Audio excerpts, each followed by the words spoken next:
Welcome to एके पाठशाला पिला माने आज भिडियो रे आमे तुमर दशम श्रेणी भूगोल अर्थनीति जो बहीटी रही तार भूगोलर षष्ठ अध्याय कृषि कृषि जो विषय रही दशम श्रेणी भूगोल बहीर तार आज आम प्रश्न उत्तर आलोचना करवा आरंभ शेष जाए निहाती देख सांगसाथी मान सेयार कर तुमर आउ सब विषय प्रश्न उत्तर अपलोड कर सब जाई देख निहाती चैनल सब्सक्राइब कर और लाइक कर शेयर कर दियो।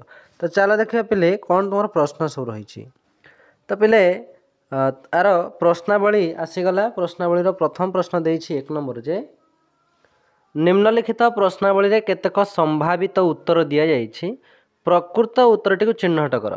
तो प्रश्नावली रे एक नंबर रे जो तुमर ए बी सी डी पांचटी प्रश्न रही तार उत्तर दिया जाइछि संभाव्य उत्तर तादर आम सठिक उत्तरटी बाछिबा। तो एक नंबर तुमर ए प्रश्न अच्छी कही निम्नलिखित क्यों कृषि रे वर्षर एक विस्तृत अंचल वर्षक थरे मात्र कृषि करा जाए स्थानांतरित कृषि रोपण कृषि उद्यान कृषि व्यापक कृषि। तो पिले जो चारोटी ऑप्शन तुमर देछि एक नंबर ए रे यार सठिक उत्तर तुमर हम 2I जे रोपण कृषि।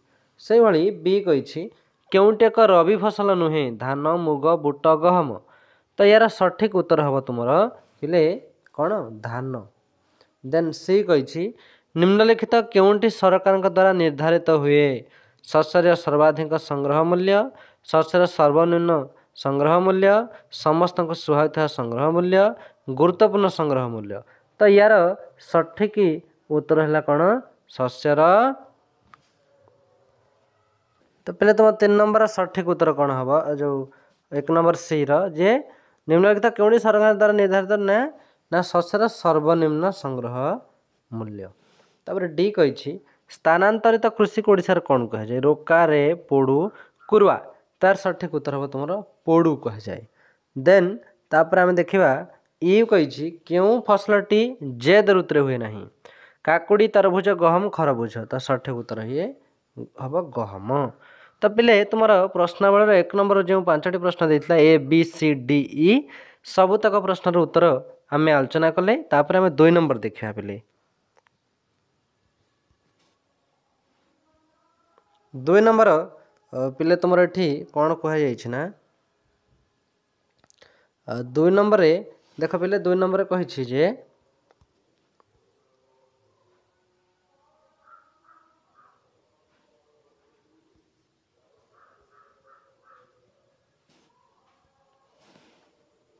निम्नलिखित प्रश्न गुड़िकर उत्तर प्राय 30टी शब्द मध्य दिय I 2I 3I I V V 5टी प्रश्न अच्छी कही 30टी शब्द मध्य उत्तर लिखा पाई। तो ये 5टी शब्द प्रश्नर उत्तर आम 2 नंबर 5टी प्रश्नर उत्तर आलोचना करिया 3 नंबर को जीवा। तो पहले 2 नंबर तुमर प्रथम प्रश्न अच्छी कि दिनक दिन कृषि भूमिर परिमाण ह्रास पाउछि कहीं उत्तर लिखियो जे निम्नलिखित कारण गुड़िक जो कृषि भूमि परिमाण दिन दिन ह्रास पाउछि यथा कौन ना भारत भली विकासशील राष्ट्र में द्रुत जनसंख्या वृद्धि हेतु चाष उपयोगी जमी गुड़िक जनबसति स्थापन रास्ताघाट निर्माण और व्यवसाय केन्द्र प्रतिष्ठा करा जायछि। द्रुत शिल्पायन जो चाष उपयोगी जमी गुड़ी कलकारखाना रेलपथ इत्यादि स्थापन करा जायछि जद्वारा कौन ना दिनू दिन कृषि भूमिर परिमाण ह्रास पाउछि। एतिक लिख 2 नंबर आई उत्तर। पिला तुम 2 नंबर 2I अच्छे जे कृषक मान स्वार्थ पर सरकार द्वारा निया विभिन्न पदक्षेप गुड़िक संपर्क में सूचना दियो। उत्तर लिख शस्य बीमा योजना रे बन्या बात्या मरुड़ी रोगपोक आदि प्राकृतिक विपर्यय समय कृषकों को सहायता प्रदान और ग्राम्य बैंक और समवाय संस्थार कम सुधरे कृषि ऋण प्रदान कर जाउछि। व्यावसायिक बैंक कृषक को कृषि ऋण प्रदान करने सहित कृषि उन्नति पर जातीय स्तर में नाबार्ड कार्य करुछि। एसब व्यवस्था कृषकों स्वार्थ साधन निमंते उद्दिष्ट। एतिक लिख 2 नंबर 2I प्रश्नर उत्तर। 3I कही रोपण कृषि कौन उत्तर लिख यही कृषि रे थरे वृक्षरोपण कर अनेक वर्ष पर्यंत फसल उत्पादन कर एक प्रकार वाणिज्यिक कृषि। भारत में चा कॉफी कदली नड़िया और मसला आदि रोपण कृषि अंतर्गत। ये लिख 2 नंबर 3I उत्तर। तापर देखिए पिले तुम नेक्स्ट क्वेश्चन नेक्स्ट तुम आसला आईभी चाष केउं केउं भौगोलिक परिस्थिति आवश्यक उत्तर लिख चाष अनेक भौगोलिक परिस्थिति आवश्यक होता है जमीक मुख्यतः जलवायु तापमात्रा आर्द्रता मृत्तिका आदि चाष दरकार होता है। तापर भी प्रश्न केतेक तंतु जातीय कृषि द्रव्यर नाम लेख उत्तर लिख केतेक तंतु जातीय कृषि द्रव्यर नाम हूँ कपा झोट छण रेशम कपा झोट छण मृत्तिकार चाष होता बेले चतुर्थटी रेशम कीट पालन कर तार कोषार उत्पादन कराए एति लिख भी प्रश्नर उत्तर पिले। तापर तुम 3 नंबर कौन देखा आम तापर पिले तुम 3 नंबर प्रश्न आसीगला जे निम्नलिखित प्रश्न गुड़िकर उत्तर प्राय 120 शब्द रे दियो I2I 3I IV V VI V2I समुदाय तुम 7टी प्रश्न अच्छी यही 7टी प्रश्न में गोटी गोटी कर आलोचना करवा तेज ये 3 नंबर प्रश्न हूँ शेष प्रश्न ये 7 गोटी प्रश्न में आलोचना करवा कही 120 शब्द लिखापी उत्तर पिले तुमर 3 नंबर प्रथम प्रश्न अच्छे आई जे भारतीय कृषि रे जगतीकरण प्रभाव संपर्क में आलोचना कर उत्तर लिख जे 1990 मसीह जगतीकरण प्रक्रिया द्वारा भारतीय कृषक माने नूतन समस्यार सम्मुखीन होउछंती एवं आम कृषिजात द्रव्य गुड़िक उन्नत राष्ट्र गुड़िक तुलन में प्रभावशाली हो पार ना तापर आउ कौन लिख ना तापर पे लिख जे तेणु कृषि को लाभजनक करने क्षुद्र और नाममात्र चाषी मान गुरुत्व दिजार आवश्यकता उपलब्धि करा जायछि। सबुज विप्लव में रासायनिक सार और औषधर व्यवहार जो भूमिर उत्पादन क्षमता ह्रास पाउछि यह द्वारा जैव विविधता उपर मध्य कुप्रभाव पड़ुछि। जैव कृषि वर्तमान विशेष भाव आदृत होउछि कारण एथिरे रासायनिक कीटनाशक किंबा पीड़कनाशी नाही एवं परिवेश उपर यह कौन से कुप्रभाव नाही। भारतर क्रमागत जनसंख्या वृद्धि जोगु जोत विभाजन होउछि और उत्पादन क्षेत्र में समस्या देखा देवार संभावना मध्य रही। देशर ग्रामीण जनसंख्या प्राय 600 नियुत मात्र 250 नियुत हेक्टर कृषि भूमि उपर निर्भरशील तेणु कृषक माने विभिन्न खाद्य शस्य उत्पादन करने सहित विभिन्न अर्थकारी फसल चाष कर निजर आय वृद्धि सहित परिवेश अवक्षय रोकबार आवश्यकता रही। एति पे लिख तुम 3 नंबर आई प्रश्न उत्तर 3 नंबर 2I पे तुम अच्छे जे खाद्य सुरक्षा कौन यार आवश्यकता कहीं रही उत्तर लिख जे आम देश समाजर प्रत्येक श्रेणी व्यक्ति विशेष को खाद्य जोगाण प्रक्रिया को खाद्य सुरक्षा कहुए ये सरकार खाद्य सुरक्षा आईन प्रणयन कर मुख्यतः 2टी व्यवस्था पर निर्भर करे यथा खाद्य शस्य संग्रह और साधारण बंटन व्यवस्था। साधारण बंटन व्यवस्था माध्यम रिहाती मूल्य खाद्य शस्य और अन्यान्य सामग्री उभय ग्रामांचल और सहरांचल रहुथिबा हिताधिकारी मानक जोगाई दि जाए यह द्वारा साधारण वर्गर जनसाधारण को सर्वनिम्न मूल्य खाद्य शस्य प्रदान करा जायथे। एही कार्यक्रम उद्देश्य होउछि कृषिजात पदार्थर उत्पादन वृद्धि करने एवं धान गहम संग्रह करने तथा सेगुड़िकर समर्थित मूल्य निर्धारण करने। भारतीय खाद्य निगम बा FCI कृषक मान सरकार द्वारा निर्धारित सर्वनिम्न संग्रह मूल्य खाद्य शस्य संग्रह कर गोदाम जमा रखि थाए। जनसंख्या जपरि वृद्धि पाउछि से अनुसार कृषि भूमि गुड़िकर उत्पादन वृद्धि पाउना और देशर जनसाधारण खाद्य समस्यार सम्मुखीन होउछन्ति तेणु खाद्य सुरक्षार अधिक आवश्यकता रही। एतिक लिख तुम 3 नंबर 2I प्रश्नर उत्तर पिले। 3I प्रश्न तुम अच्छे जे भारत में कृषिजात द्रव्य दिनक दिन ह्रास पाइबार लगी कहीं उत्तर लिख जे स्वताधिकार व्यवस्था दिन को दिन जमीर परिमाण ह्रास पाउछि। भारतीय कृषक माने भविष्य में खाद्य उत्पादन क्षेत्र में समस्यार सम्मुखीन हो पारती कारण क्रमागत जनसंख्या वृद्धि जो जोत विभाजन होउछि उत्पादन ह्रास पाउछि। भारत में 600 नियुत लोक मात्र 250 नियुत हेक्टर कृषि भूमि पर निर्भरशील अर्थात जड़े कृषक जोतर परिमाण अध हेक्टर कम।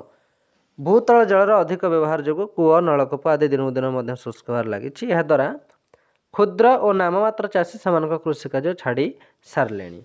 एतद व्यतीत जमीर उत्पादिक शक्ति ह्रास दुर्बल जलसेचन परिचालना अधिक अमलक्षम विहन पर अधिक अर्थ विनियोग कर कृषक असामर्थ्यता अनिश्चित बजार व्यवस्था आदि कृषि उत्पादन को प्रभावित करुच्ची। एतिक लिख 3 नंबर 3I प्रश्नर उत्तर।